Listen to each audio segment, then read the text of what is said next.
Παρακαλούμε την Αντιπεριφερειάρχη, κυρία Σταρακά Χριστίνα, να απευθύνει σύντομο χαιρετισμό.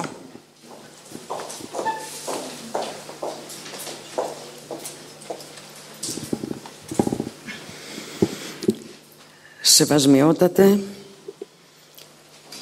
κύριε Δήμαρχε, κύριε Διοικητά του Στρατού Μεσολογγίου, αγαπητοί Περιφερειακοί και Δημοτικοί Σύμβουλοι, αγαπητά μέλη του Προεδρείου, αξιότιμη Πρόεδρε, κύριε Βασίλη Φουντούλη.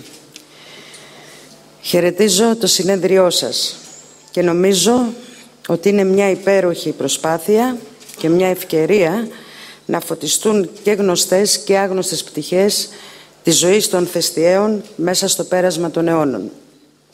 Το συνέδριο αυτό, το διαπιστώνει άλλωστε και η παρουσία όλων μας, πιστεύω ότι θα αναθερμάνει σε αυτή τη δύσκολη συγκυρία που διανύει η χώρα μας την ιστορική μας μνήμη και θα την καταστήσει κέντρο αναφοράς και πυξίδα για τη μελλοντική πορεία της περιοχής. Εξάλλου ο ίδιος ο Βλοχός, σαν περιοχή, με την ομορφιά του και την ιδιαιτερότητά του, συνηγορεί σε αυτό και νομίζω ότι είναι όλων σας κατάκτηση ότι ως περιοχή οι Θεστιείς ακούγονται τα τελευταία χρόνια και σε επίπεδο της ιστορικής έρευνας.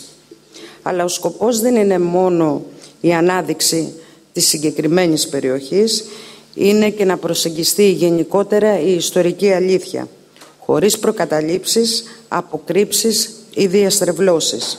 Γιατί η ιστορική αλήθεια δεν σταματά ποτέ να αναζητείται, δεν είναι κάτι πάγιο, η αποτύπωσή της δέχεται διαρκές επιδράσεις ανάλογα με τα ευρήματα που αποκαλύπτονται και τις πηγές που έρχονται στο φως. Εμείς ως δεύτερος βαθμός αυτοδιοίκησης, ως Περιφέρεια Δυτικής Ελλάδος, είμαστε εδώ, καταρχήν να σας ευχηθούμε κάθε επιτυχία στο συνέδριό σας, αλλά είμαστε και εδώ για να ακούσουμε τις προτάσεις σας, να συμμετέχουμε στις διαδικασίες και να βοηθήσουμε με όποιο τρόπο μπορούμε. Το αποδείξαμε εξάλλου από τους λιγοστούς πόρους που έχουμε, που συμβάλαμε προκειμένου να έχει επιτυχία τούτο εδώ το συνέδριο. Η περιοχή εδώ συνδυάζει, θα έλεγα, ό,τι ονειρευόνταν πάμπολα άλλα μέρη παγκοσμίως, όχι μόνο σε επίπεδο χώρας, με το περιβάλλον της, την ιστορία, τις δυνατότητες της Τριχονίδας, αλλά και την ένταξή της σε ένα μεγάλο δήμο. Η πραγματική ιστορία δεν πρέπει να αποκρύπτεται, ούτε να αλλοιώνεται.